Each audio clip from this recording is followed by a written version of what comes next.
और उसमें से मराठा साम्राज्य की माता अहिल्या देवी का एक अलग ही गौरव और प्रेरणादायी इतिहास है। महाराष्ट्र के अहमदनगर के चौड़ी गांव, जो कि महाराष्ट्र प्रांत में, महाराष्ट्र जो है देवताओं की भूमि है, संतों की भूमि है, तो उसमें उनका जन्म चौड़ी ग्राम में हुआ 31 मई 1725 को। और उनके पूज्य पिता श्रीमन कोजी शिंदे उनके पिताजी का नाम था।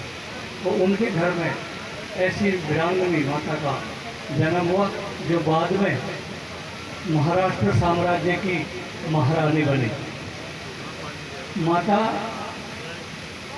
अहिल्याबाई का इतिहास बहुत ही गौरवपूर्ण है, वो सबसे हटकर है, क्योंकि ऐसी महारानी थी कि जिसने, अहिल्याबाई ऐसी थी जो कि धार्मिक थी, आध्यात्मिक थी और भगवान शिव की आराधना करती थी। और अपने ही राज्य में नहीं बल्कि दूसरे राज्यों में भी जाकर के जन कल्याण के कार्य करती थी।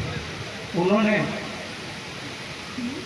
तीर्थों का जीर्णोद्धार किया, तीर्थों में मंदिर जो पड़े थे खंडर, उनका जीर्णोद्धार किया, नए मंदिर बनवाए।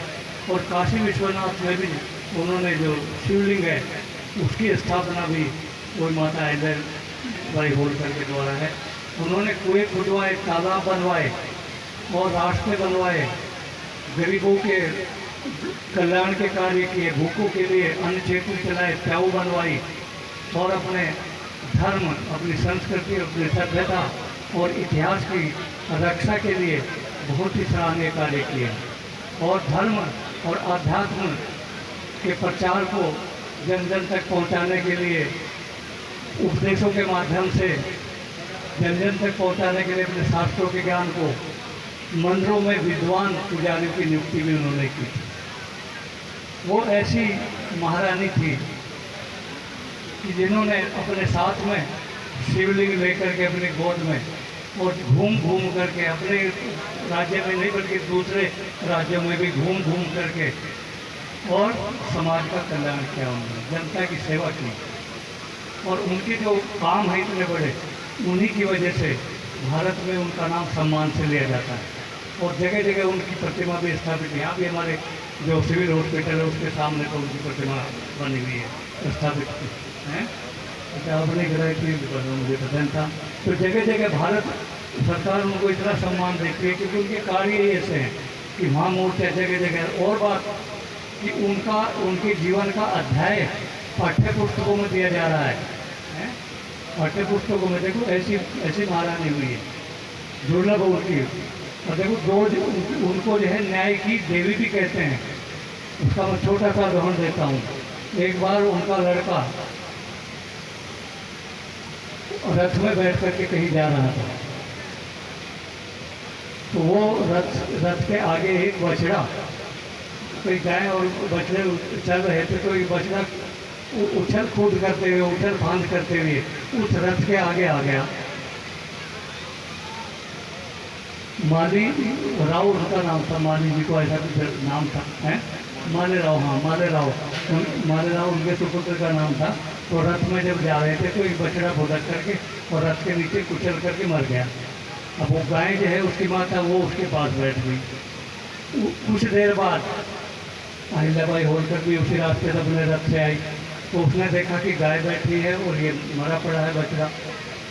तो लोगों ने बताया नहीं, उनको डरते रहे कि तो आपके बेटे ने इसको कुचला है, लेकिन फिर भी जब पूछती रही तो बताया किसने, ताकि उन्होंने माले राव जी ने इसको कुचल दिया और वो अनदेखी करके चले गए। तो उन्होंने उसकी पत्नी को राज दरबार से बुलाया, अपने लड़की की पत्नी को। उसका नाम क्या था, बाई, जैसे नाम था मैना बाई से नाम था उसका, मैना बाई। तो उनको बुलाया, उसको कहा यदि किसी माता के सामने उसके बच्चे का कत्ल हो जाए तो उसको क्या सज़ा देनी चाहिए। तो उसने कहा कि मृत्युदंड देना चाहिए। तो उन्होंने कहा कि भाई उसको माले राव को लेकर आओ, उसके हाथ पैर बांधो और यहाँ रथ के आगे डालो, तो वो भी ऐसे ही चला जाएगा, मैं उसकी माँ हूँ। तो उसको ले आए, बांध कर रथ के आगे डाल दिया उसको, और लोगों को कहा भाई रथ चलाओ। जो सारथी था तो कोई भी रथ चलाने की तैयार नहीं था, सब डर रहे थे, लेकिन राजकुमार को कैसे पीछे लगे हम। तो जब कोई नहीं माने तो अहिल्याबाई स्वयं रथ पर बैठ गई और रथ को चलाने लगी।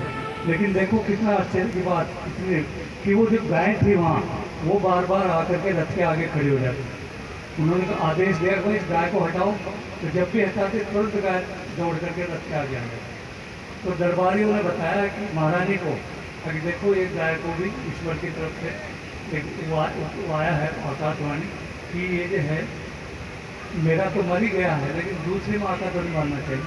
तो उसे समझाया फिर अहिल्याबाई को, तब वो हुआ। ये तो देखो न्याय की देवी है, अपने बच्चे को ही न्याय की देवी।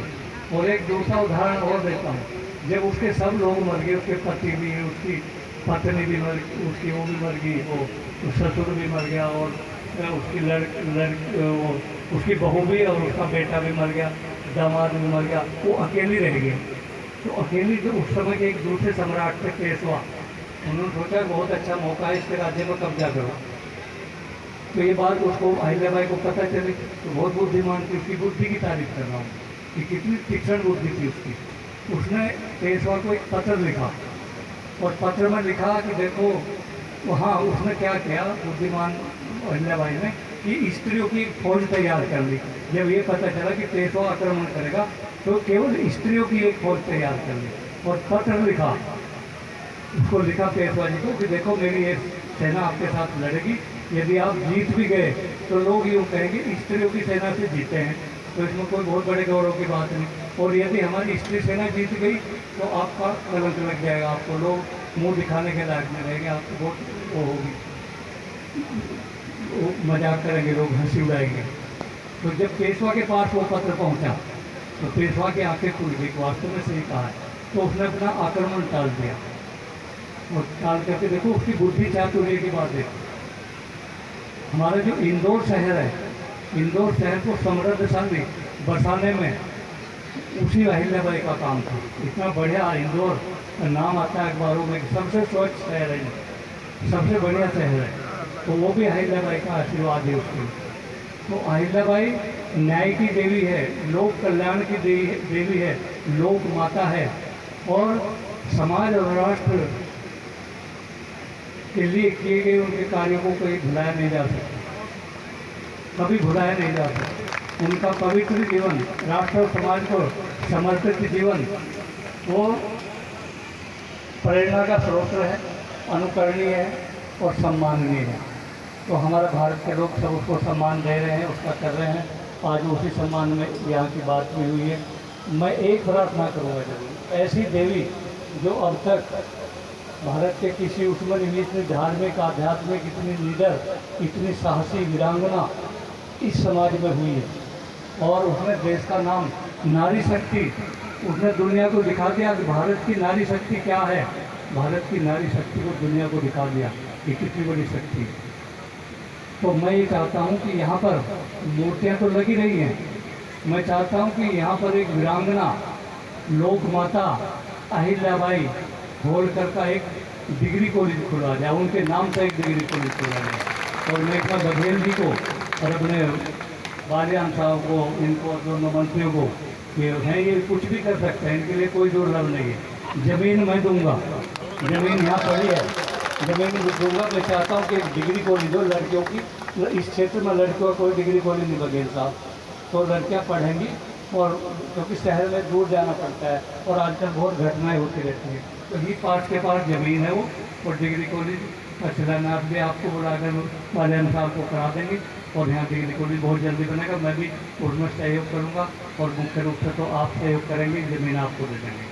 तो ये मेरे आप लोगों से निवेदन है, और समाज के सभी लोगों से मेरा निवेदन है कि उसके धन की व्यवस्था जो जितना देना चाहें कमरे बनाने में, जो मानक है, मानक के हिसाब से, बल्कि आज ही बोल दे तो अच्छा है। मैं तो प्रार्थना करूंगा कि आदरणीय मंत्री जी भी कुछ बोलेंगे, और उसके लिए बालियान साहब भी इस मेरे डिग्री कॉलेज के लिए, जो कि उस माता के नाम से बनेगा।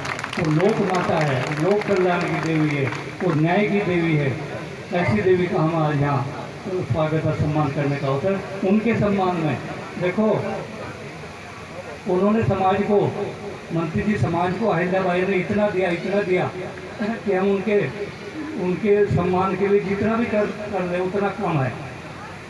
इसलिए कम से कम एक महाविद्यालय तो लड़कियों का उनके सम्मान में बनवा ही दो।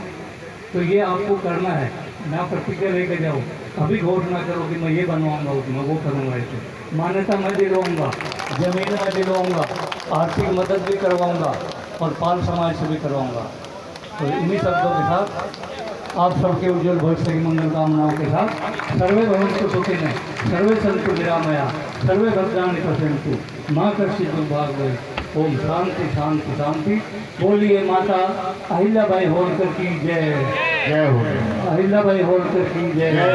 धर्म की, अधर्म का, प्राणियों में, विश्व का। ओम नमः पार्वती पते। हर हर महादेव।